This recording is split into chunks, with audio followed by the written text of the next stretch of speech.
Good evening. We are chapter 6, part 2. It shall not come near you in the prayer of protection book of Pastor Prince. Let us all pray. Let's pray. Mga anak.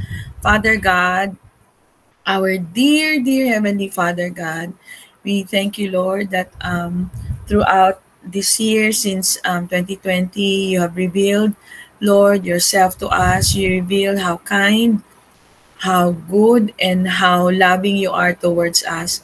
Lord, you look at us as your children. You don't look at us as your servers and certainly not your workers, but you look at us as sons and daughters, heirs according to the promise. We pray, Lord, that as we study your word tonight, Lord, we will come to know more and more, Lord, of your inheritance for each and every one of us, and that is yourself. Himself is our inheritance. We thank you, Lord, in Jesus' name. Amen. It shall not come near you. 1,000 may fall at your side and 10,000 at your right hand, but it shall not come near you. You know why? Because the one who is God Almighty is so very near to you. In fact, He's in you. Only with your eyes shall you look and see the reward of the wicked. Psalms 91:7-8. And again, I would like to, last week we've alluded to this verse in Genesis 45:10-11. You shall, when Joseph became the viceroy of Egypt, and he wanted his father and his family to come back and live with him, he said, you shall dwell in the land of Goshen. Goshen is in Egypt. So even in, kasi picture, if Egypt is a picture of sin. Diba? Sin is no portion, no inheritance, no blessing. Diba? It's a picture. So even if we are in seemingly in the land or passing through the land of no portion, there is Goshen. You shall dwell in the land of Goshen, and you shall be near to me. You shall dwell in the land of Goshen, and you shall be near to me, you, not only you, but your children, your children's children, your flocks and your herds, and all that you have, even your dogs included. There I will provide for you. So, anong ibig sabihin nito? When we have this awareness that He's so near to us, we will see His provision. There I will provide for you.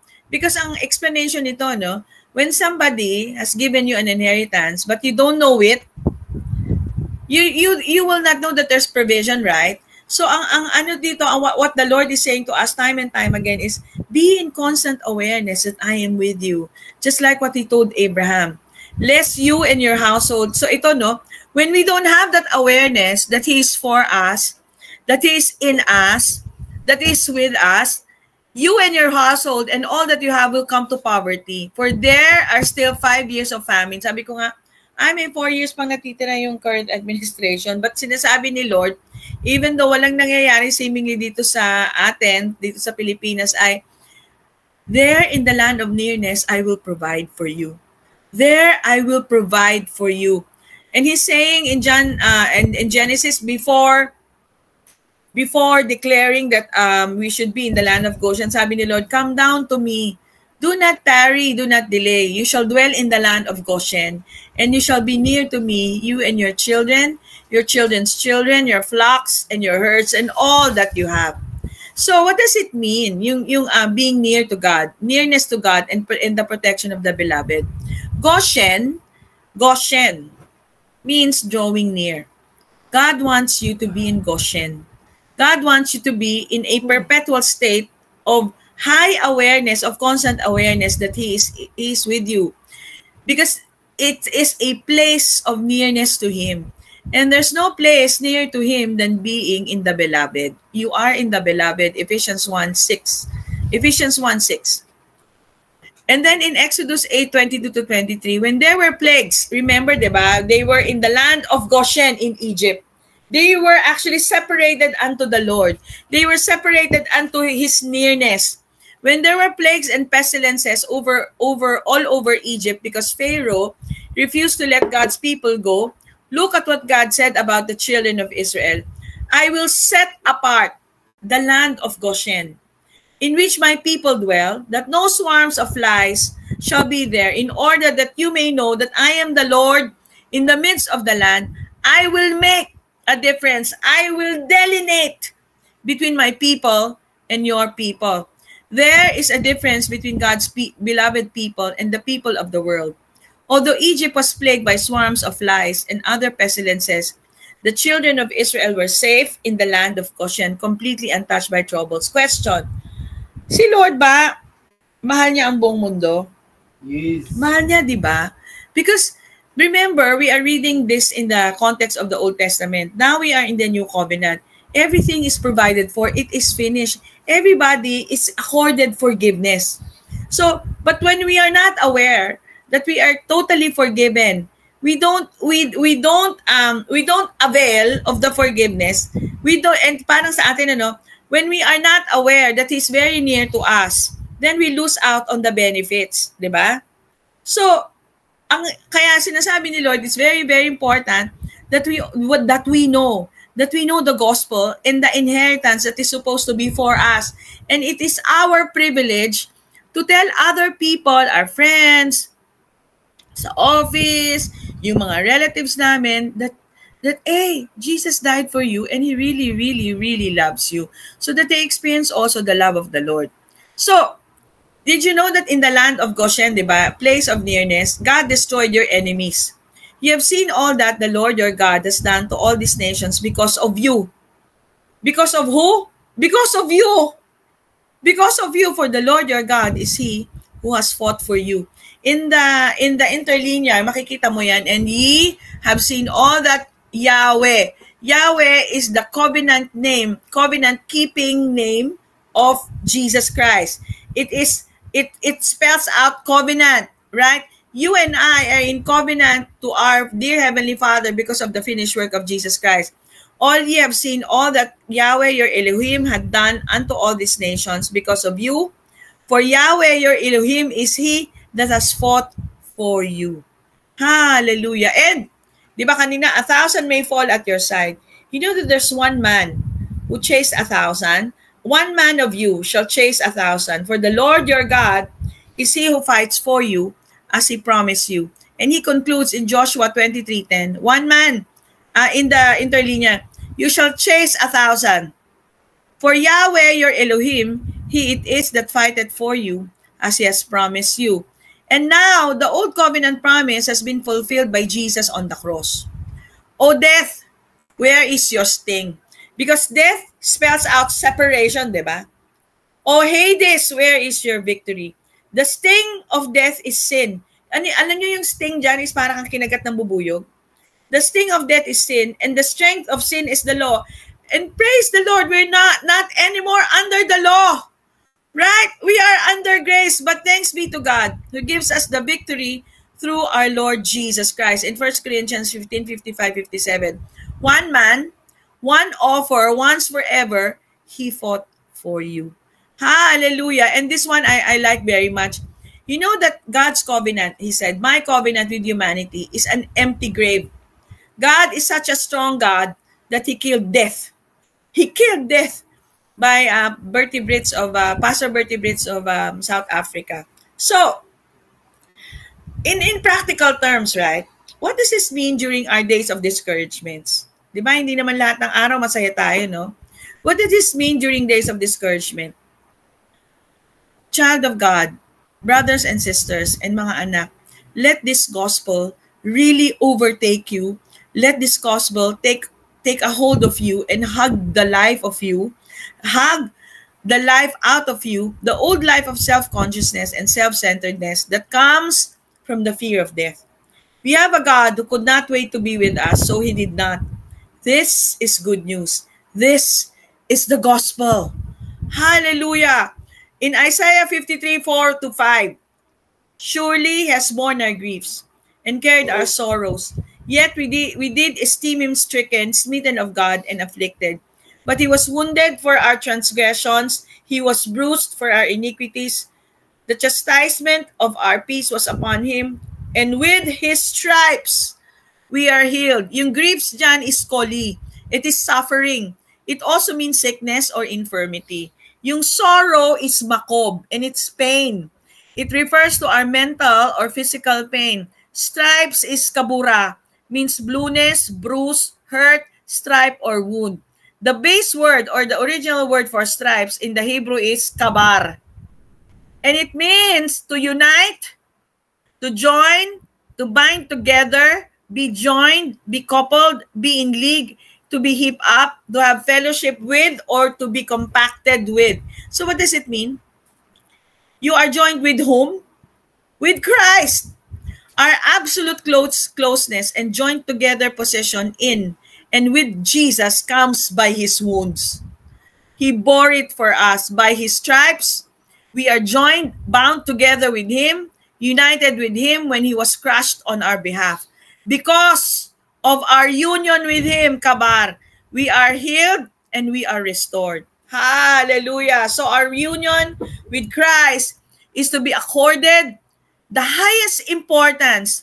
As union with Christ, being joined to Jesus, is the whole point of the gospel. The death and the resurrection of Jesus Christ, the result is that God now is with you. Jesus Christ, the hope of glory, is now in you. The same Spirit who raised Jesus from the dead is now living in you. The whole point of the cross is for him to be with you. Hallelujah, for him to be united with you. So, in 1 Corinthians 5:17, it says that once we are in Christ and have become a new creation, the old has passed away and all things have become new. John 1:13 says we are children born out from the natural and corrupt DNA and into the incorruptible DNA of the Father. We receive the genetic code of the Father, and that superior genetic code recodes the human spirit. We are not bound to our family genetics because the DNA of Jesus is in us. When we take hold of the bread, what do? We remember. Remember in Greek is anamnesis. Anamnesis, as you recall, is recalling the medical history of who? Not of your father, not of your mother. The medical history of Jesus Christ. As he is, so are you. So sickness cannot live in your body because Jesus lives inside of you and me. So God doesn't, okay, ito, kaninang umaga actually, napaisip ako dito. So does God allow you to be sick? Hindi, di ba? Dapat settled na yan, ano? God is not the author of sickness, right? God doesn't allow Satan to attack us. The book of Job was written pre-Christ. Jesus came and destroyed the works of the devil, and he gave us all power over all the power of the enemy. Okay, if you are a parent, di ba? When somebody is bullying your child or somebody is threatening your child, are you going to allow it? No, right? We are earthly fathers. So we don't project, right, our perception of us to our Heavenly Father. God doesn't allow. Actually, God is the solution to our problems, right? And he's saying to us, we have the legal right as co-heirs with Jesus to be the gatekeepers of our body and soul and are able to say no to the enemy because Jesus is saying no, has said no to the enemy and defeated the enemy. When he brings something against you that is contrary to God's word, contrary to what Jesus purchased for us at Calvary and through his resurrection, what do? You are to proclaim God is your healer and he heals completely, not partially. He doesn't just want to shrink a tumor and leave it there as a benign tumor. God's desire is to heal completely, removing all cancer and tumors and anything else misaligned in our bodies. Free from all sicknesses, disease, poverty, sin, and death. Free from the curse of the law because Jesus became the curse for us in Galatians 3:13. So what about those days when it seems that God doesn't answer prayers? What about those days? When something doesn't happen the way you thought it should. When it seems like God didn't hear your prayers, when it feels like God doesn't care about your situation, no to fall back on what you know, on what you heard, to fall back on the truth instead of what your circumstances are screaming at you. Again, when it seems like God doesn't hear your prayers, it seems lang ha. When it feels like God doesn't care about your situation, akala mo lang. Know to fall back on what you already know. What is that? The gospel. Fall back on the truth instead of what your circumstances are screaming at you. Pivot! Anong ibig sabihin ng pivot? Fall back on what you know to be true. I know, so ano yung mga ito? I know that God is the healer and that it is always His will, His desire for us to be healed, and not only to be healed, but to walk in divine health all the days of our life. Jesus took sicknesses and diseases on His body so that we don't have to, so that we could walk sickness-free and disease-free. I know when I pray, His will, He always hears me in 1 John 5:14. I know He always cares about me. He promised to never leave me nor forsake me. So again, fall back on what you know to be true. I know He said to pray unceasingly, to pray even when circumstances look like prayer is not working. I know that as hard as death is to understand, and as much as we may miss someone, I know that the pain and the grief of death will not conquer and will not overpower us in Psalms 91:10. So, keep praying, keep believing God, keep hoping, keep walking in the truth of His word, and keep fellowshipping with your Father. Let us keep fellowshipping with one another. That is what the church is for. As we continue to grow in the word, let's continue to know Him more intimately, to share in the fellowship of His sufferings by learning what His death lay hold for us, to know Him in the power of His resurrection, understanding our oneness, our union, our co-union as we behold Him, that we are continually being renewed in understanding who we are. That as He is, so are you in this world. That causes us to pray with boldness, with authority, and with His faith. And as a result, our prayers are being answered more often. So, we no longer pray hit and miss prayers. We're learning to say what our Father says and do what He does. So to pray what we hear Him saying and see Him doing. We are learning to pray what the Word says, to pray from our position in Christ, to release our prayers, to release through our prayers what He purchased for me. We are no longer asking or pleading with God to do what He has already done through Jesus, but rather declaring with all boldness what already belongs to us in Christ. We don't pray my fears or the problem, but I pray in faith the answer to whatever the problem is, not asking mountains to move, not hoping they move, but commanding them to move. Right? Commanding them to move. So, ito na aral natin, hindi ko na siya masyadong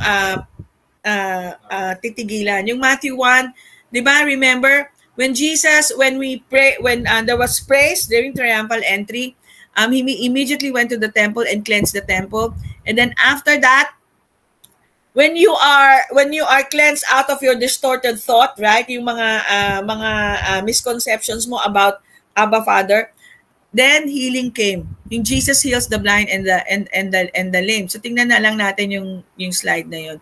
So, once He was in the temple, He began to drive out the defilements that were robbing the people of life.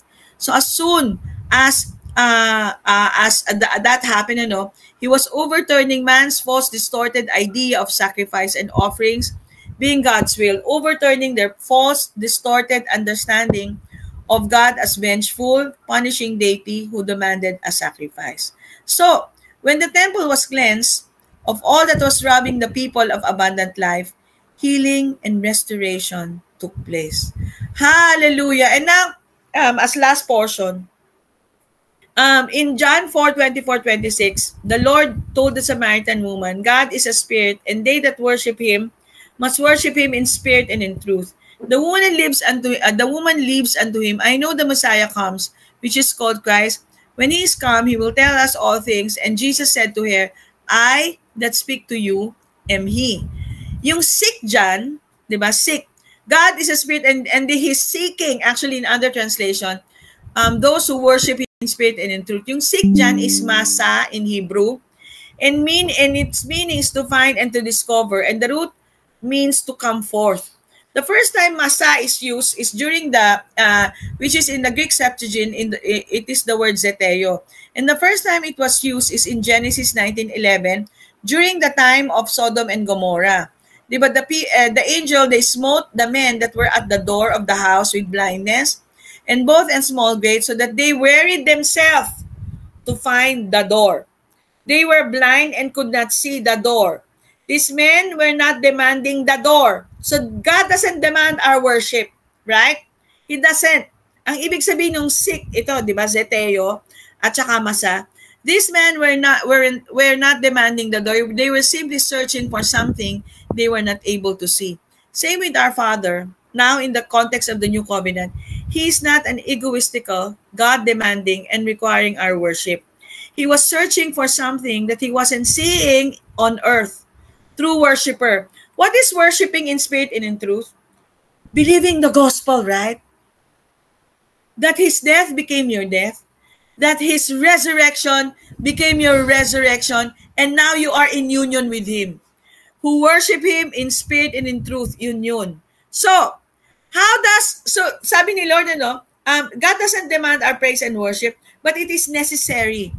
How does praise and worship fit into our lives now that we realize we were never separated from God, but are one with Him in Christ, face to face in this beautiful, intimate union?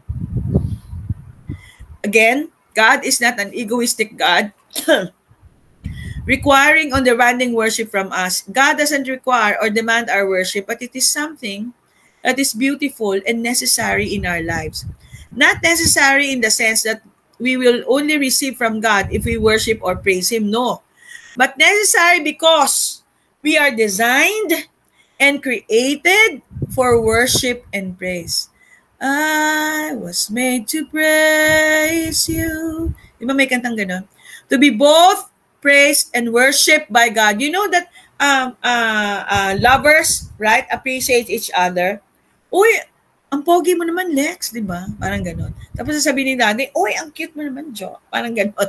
So to be both praised and worshipped by God, and to worship and praise Him, it is a beautiful entanglement of adoration and glorious life of hope. So last Sunday, actually, I was singing, I stand in awe of You. You know, Abba Daddy God whispered to me, I stand in awe of You also, Jo. Because I see You faultless. I see You flawless because of the finished work of Jesus Christ. Hallelujah. So, lastly, di ba the gospel? The whole point of the gospel, right, is for God to be near you, right? For you to be in constant awareness, in constant communion with Him. You know yung kanta na and I end with this, no? It's not the pale moon. The Lord is singing this to you, that excites me, that thrills and delights me. Oh no, it's just the nearness of You. It isn't your sweet conversation that brings this sensation. Oh no, it's just the nearness of You. When you're in my arms and I feel You so close to me, all my wildest dreams come true. You know that you are God's dream come true. I need no soft lights. That God doesn't need all the strobing lights, and all the wild lights to enchant me. If You would only grant me the right to hold You ever so tight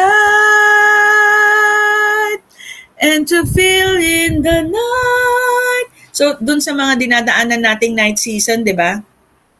the nearness of you.